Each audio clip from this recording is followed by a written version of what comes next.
Hello दोस्तों, आज मैं एलाइव मूवी को एक्सप्लेन करने वाला हूँ। इस मूवी को देखकर आपको इतना तो पता चल ही जाएगा कि इंसान को कभी भी हिम्मत नहीं हारनी चाहिए। हालात चाहे जैसे भी हो, इंसान को हमेशा लड़ना और सर्वाइव करना चाहिए।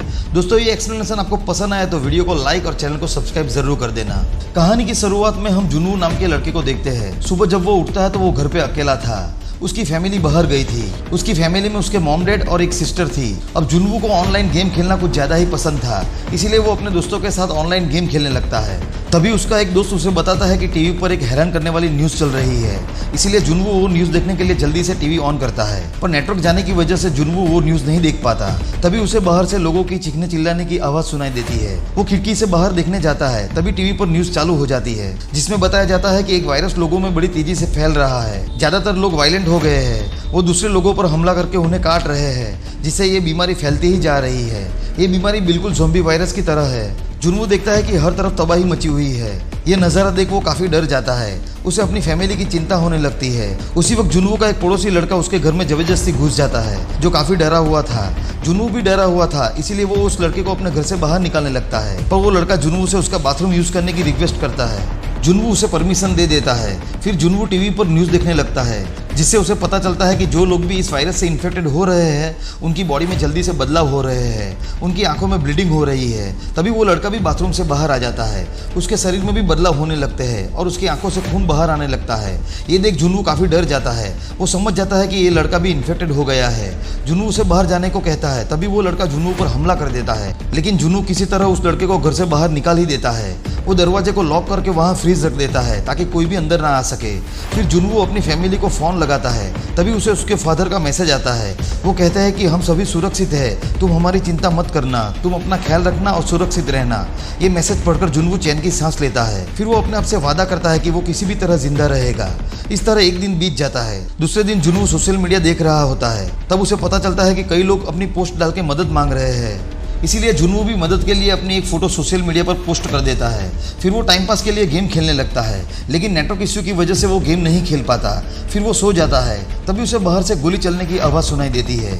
इसीलिए वो खिड़की से देखने जाता है, जहाँ वो देखता है कि एक लेडी अफसर इन्फेक्टेड लोगों पर शूट कर रही है। लेकिन तभी उसकी गोलियां खत्म हो जाती है और वो इन्फेक्टेड लोग उस लेडी अफसर पर हमला करके उसे घसीटते हुए ले जाते हैं। जुनू उसे बचाना चाहता था, पर वो चाहकर भी कुछ नहीं कर सकता था।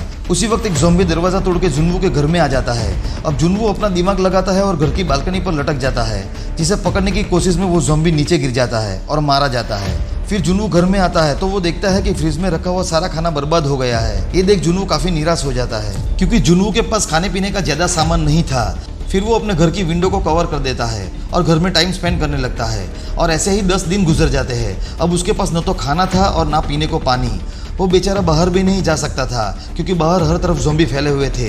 अब जुनू घर में अकेले रहते रहते काफ़ी बोर हो चुका था और काफ़ी दिनों से भूखे प्यासे रहने की वजह से उसका दिमाग भी ठीक से काम नहीं कर रहा था। उसे अपनी फैमिली की याद आने लगती है। तभी उसे उसके पेरेंट्स का एक वॉइस मेल आता है, जिसे सुनने के लिए वो अपनी बालकनी से लटक जाता है, क्योंकि घर में नेटवर्क बहुत ही कमज़ोर था। उस वॉइस मेल से उसे पता चलता है कि उसकी फैमिली पर भी ज़ॉम्बीज़ ने हमला कर दिया है।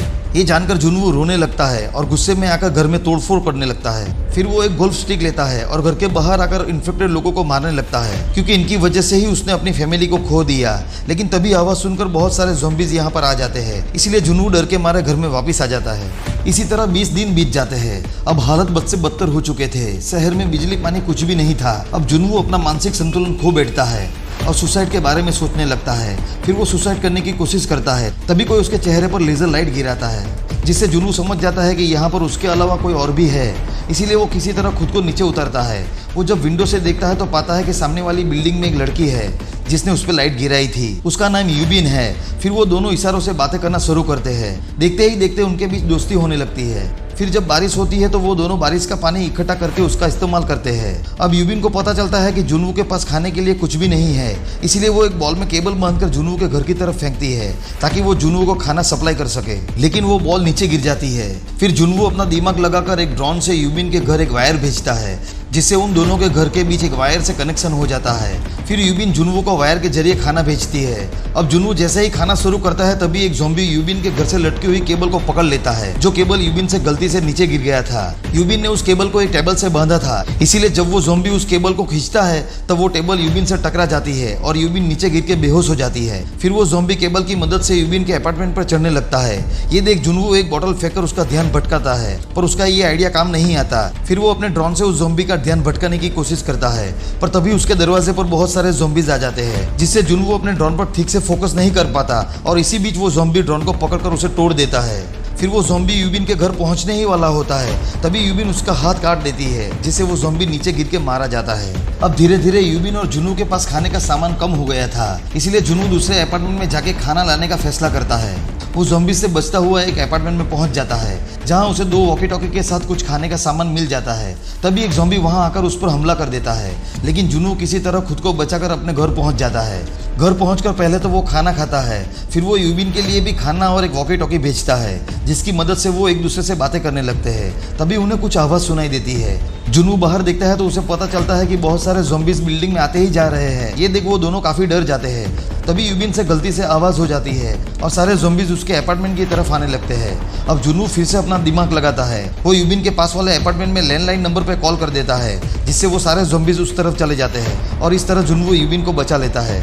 फिर वो दोनों बिल्डिंग के 8वें फ्लोर पे जाने का फैसला करते हैं, जिस बिल्डिंग में जुनवो रहता था, क्योंकि यूबिन ने अपने दूरबीन से अभी तक कोई भी ज़ॉम्बी 8वें फ्लोर पे नहीं देखा था। फिर यूबिन रस्सी की मदद से नीचे आ जाती है। नीचे आते ही सारे ज़ॉम्बीज उस पर टूट पड़ते हैं, लेकिन यूबिन किसी तरह अपनी जान बचाकर आगे बढ़ती है। फिर जुनवो भी उसकी मदद के लिए वहां पहुंच जाता है। फिर वो दोनों लिफ्ट के जरिए 8वें फ्लोर तक पहुंच जाते हैं, लेकिन 8वें फ्लोर पर भी बहुत सारे ज़ॉम्बीज थे जो उन पर हमला कर देते हैं। तभी एक आदमी वहां आकर उन दोनों की जान बचाते हुए उन्हें अपने घर में ले आता है। वो अनजान आदमी इन दोनों को खाने का सामान और पीने को पानी देता है। वो इन्हें बताता है कि बहुत जल्द यहाँ पर रेस्क्यू टीम आने वाली है। ये सुनकर वो दोनों काफी खुश हो जाते हैं। तभी वो दोनों बेहोश होने लगते हैं, क्योंकि उस आदमी ने खाने में कुछ मिलाया था।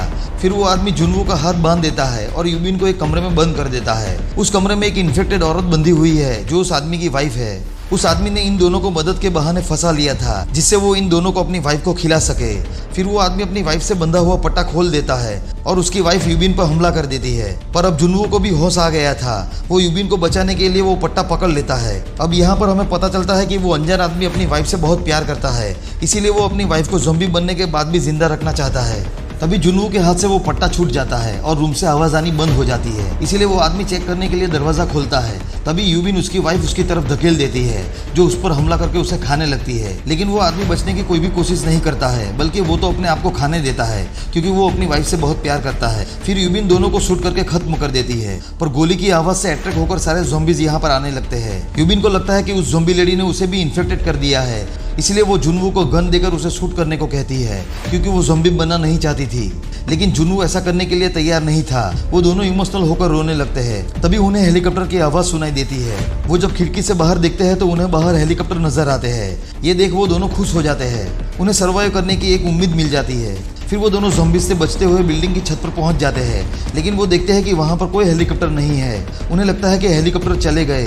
वो दोनों काफ़ी अपसेट हो जाते हैं। तभी सारे ज़ॉम्बीज छत पर आ जाते हैं।